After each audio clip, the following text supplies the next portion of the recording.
एक बुढ़ी गणेश जी की कहानी। एक बुढ़िया थी, उसका एक बेटा और बहू थी। वे बहुत गरीब थे। बुढ़िया माई हर रोज गणेश जी की पूजा करती थी। गणेश जी हर रोज बुढ़िया से कहते, बुढ़िया माई कुछ मांग ले। बुढ़िया कहती, मैं क्या मांगूं? तो गणेश जी बोले, अपने बेटे से पूछ ले। तो बेटा बोला, माँ धन मांग ले। बहू से पूछने लगी तो बहू बोली कि सासू जी पोता मांग लो। बुढ़िया ने सोचा कि दोनों अपने अपने मतलब की मांग रहे हैं, सो पड़ोसी से जाकर पूछती हूँ। वह पड़ोसन से जाकर बोली कि गणेश जी मेरे को बोले हैं कि कुछ मांग लो। तो पड़ोसन बोली, पगली क्यों धन मांगे, क्यों पोता मांगे? थोड़े दिन की जिंदगी है, अपनी सुंदर काया मांग लो। घर आकर बुढ़िया सोचने लगी कि बेटे बहू की राजी हो, उनकी भी मननी चाहिए। और दूसरे दिन गणेश जी आए और बोले, उनकी भी माननी चाहिए। दूसरे दिन गणेश जी आए और बोले, बुढ़िया माई कुछ मांग। बुढ़िया ने कहा, मुझे सुंदर काया दो, सोने के कटोरे में पोते को दूध पीता देखूं, अमर सुहाग दो, निरोगी काया दो, भाई दो, भतीजे दो, सारा परिवार दो, सुख दो, मोक्ष दो। गणेश जी ने कहा, बुढ़िया माई तूने तो मुझे ठग लिया, सब कुछ मांग लिया। अब जैसा बोला है वैसे ही हो जाएगा। और गणेश जी अंतर्ध्यान हो गए। अब बुढ़िया माई के यहाँ पर सब कुछ वैसा हो गया। हे गणेश महाराज, जैसे बुढ़िया माई को दिया वैसे सब किसी को देना। ये गणेश भगवान जी चुटकी में चावल और चम्मच में दूध लेकर घूम रहे थे कि कोई मेरा खीर बना दो। सब ने थोड़ा सा सामान देखकर मना कर दिया। तो एक बुढ़िया बोली, ला बेटा मैं तेरा खीर बना दूं। और वह कटोरी ले आई। तो गणेश जी बोले कि बुढ़िया माई कटोरी क्यों ले आई? टोप लेकर आ। अब बुढ़िया माई टोप लेकर आई और वह दूध से भर गया। गणेश जी महाराज से बोले कि मैं बाहर आकर आता हूँ, जब तक तू खीर बनाकर रखना। खीर बनाकर तैयार हो गई। अब बुढ़िया माई की बहू के मुंह में पानी आ गया। वह दरवाजे के पीछे बैठकर खीर खाने लगी। तो खीर का एक छींटा जमीन पर गिर गया, जिससे गणेश जी का भोग लग गया। थोड़ी देर के बाद बुढ़िया गणेश जी को बुलाने गई। तो गणेश जी बोले, बुढ़िया माई मैंने तो भोग लगा लिया। जब तेरी बहू ने दरवाजे के पीछे बैठकर खीर खाया तो एक छींटा जमीन पर पड़ गया, सो मेरा भोग लग गया। तो बुढ़िया बोली, बेटा अब इसका क्या करूं? गणेश जी बोले, सारी खीर अच्छे से खा पीकर सबको बांट देना, और बचे तो थाली में डालकर छीके पर रख देना। शाम को गणेश जी महाराज आए और बुढ़िया से बोले कि बुढ़िया मेरी खीर दो। बुढ़िया खीर ले आई तो उस थाली में हीरे मोती हो गए। गणेश जी महाराज ने जैसे उन धन दौलत बुढ़िया को दी है वैसे सब किसी को दे। गणेश भगवान की मेरा भी चला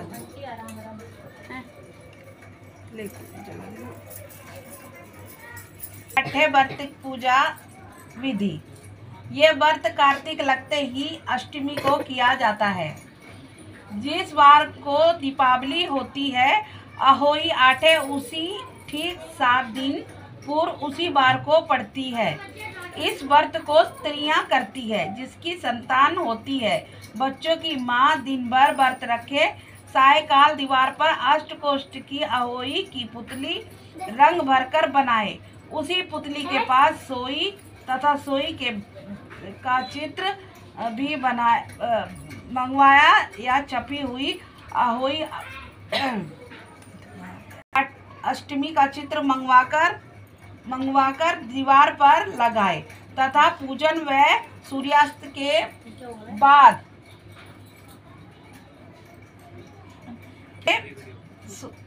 सूर्यास्त के बाद तारों निकलने पर अहोई माता की पूजन करने से पहले पृथ्वी को पवित्र करके चौकी पूजन कर एक लोटा जल भरकर एक पटले पर कलश की भांति रखकर पूजा करें।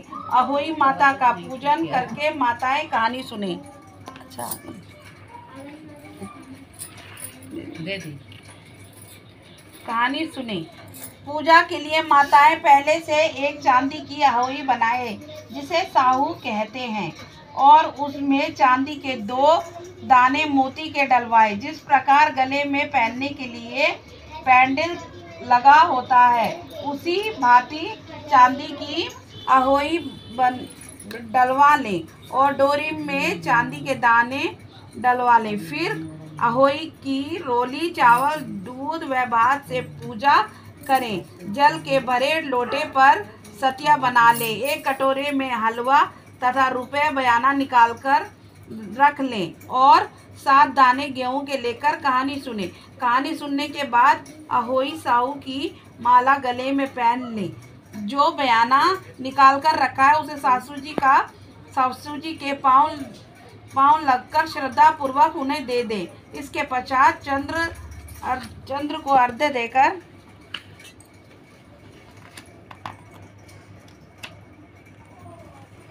हो गया। उतनी ही बार चांदी के 2-2 अहोई माता चांदी के 2-2 दाने अहोई में डलवाते जाएं। ऐसा करने से अहोई माता प्रसन्न हो बच्चों को दीर्घायु करके घर में नित्य नए मंगल करती रहती है। इस दिन पंडितों को पेठा दान करने से शुभ फल की प्राप्ति होती है। बोलो अहोई माता। शुरू करें। जिस स्त्री के बेटा हो और तथा अथवा बेटे का विवाह हो उसे अहोई माता का उपमन करना चाहिए।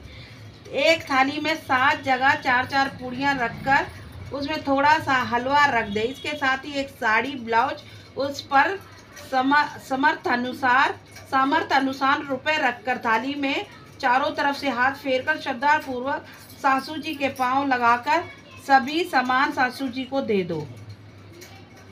तीलिया तथा रुपए को सासू जी अपने पास रख लें तथा हलवा पूरी बयाना बांट दे। कहना बेटी के यहाँ बहन बेटी के यहाँ बयाना भेजना चाहिए। अहोई माता की जय। अहोई माता की कहानी।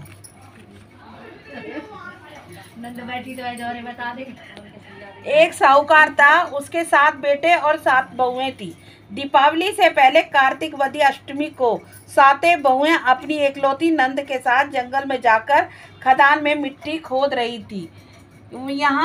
यहाँ साहू की मां थी। मिट्टी खोदते समय नंद के हाथ से साहू का बच्चा मर गया। इससे साहू माता बहुत नाराज हो गई और बोली, मैं तेरा कोख बांधूंगी तथा नंद साथ मिट्टी खोदते समय नंद के हाथ से साहू का बच्चा मर गया।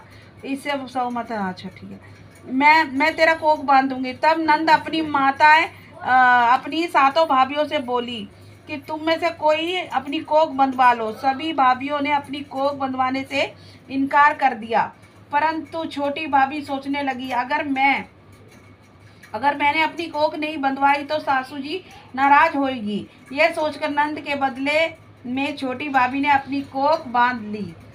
अब इसके बाद उसके जो बच्चा होता वह 7 दिन का होकर मर जाता। एक दिन पंडित को बुलवाकर पूछा, मेरी संतान 7वें दिन क्यों मर जाती है? तब पंडित जी ने कहा, तुम सुरई गाय की सेवा करो। सुरई गाय साहू माता की भायली है, वह तेरी कोख खुलवा देगी, तब तेरा बच्चा जिएगा।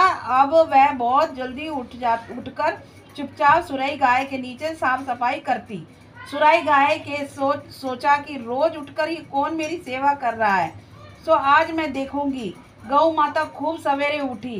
क्या देखती है कि साहूकार के बेटे की बहू उसके नीचे साफ सफाई कर रही है। गौ माता उनसे बोली, क्या मांगती है?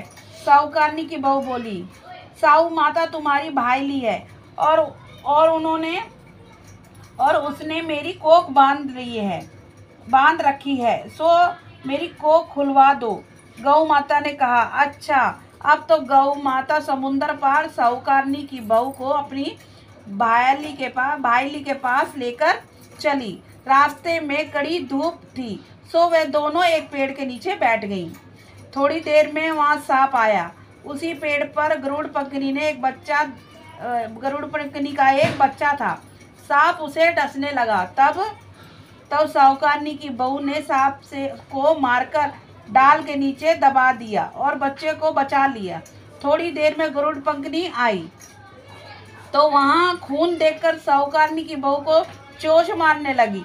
तब साहूकारनी बोली, मैंने तो तेरे बच्चे को नहीं मारा, बल्कि सांप तेरे बच्चे के करीब आया था। मैंने तो उसे तेरे बच्चे की रक्षा की। यह सुनकर गरुड़ पंखनी बोली, मांग तू क्या मांगती है? वह बोली, 7 समुंदर पार साहू माता रहती है, हमें तू उनके पास पहुंचा दो। तब गरुड़ पंखनी ने दोनों को पीठ में बिठाकर साहू माता के पास पहुंचा दिया।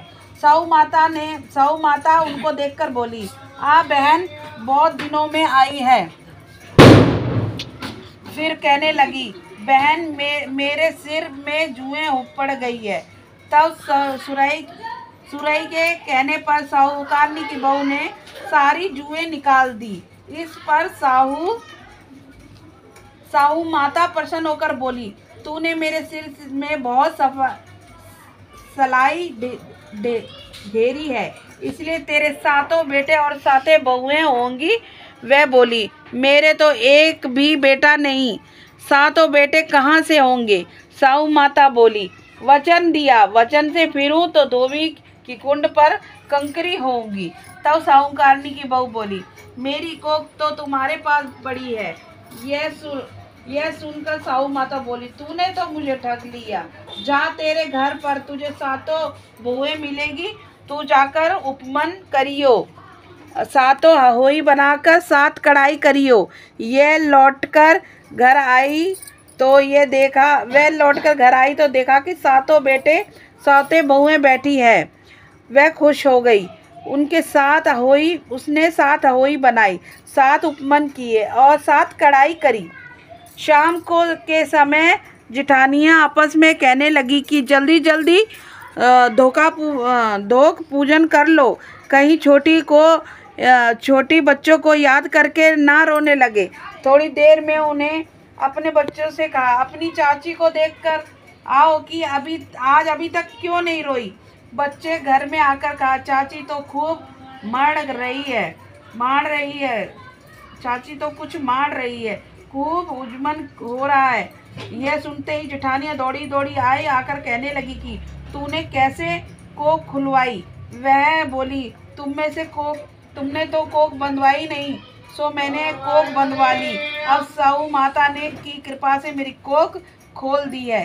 हे साहू माता, जिस प्रकार साहूकारनी की बहू की कोख खोली है, उसी प्रकार हमारी भी कोख खोलिए। एक कटोरी में गेहूं के दाने लेकर कहानी सुने। एक दिन मिट्टी में हाथ ना डालना चाहिए। विशेष कथा का जुड़े पढ़ने के लिए गणेश जी का विनायक की कथा पढ़े। मट्टी में हाथ नहीं लगाना चाहिए। बन होता है और वही माता सभी के बच्चों को दीर्घायु दे, सभी को लंबी उम्र दे और तरक्की करें और हंसी पुष्ट रखें और स्वस्थ रखें। बोलो गणेश भगवान की जय, बोलो अहोई माता की जय। अब गाइस हम जल कहानी खत्म हो गई है। अब हम सूरज देवता को जल डालने जा रहे हैं।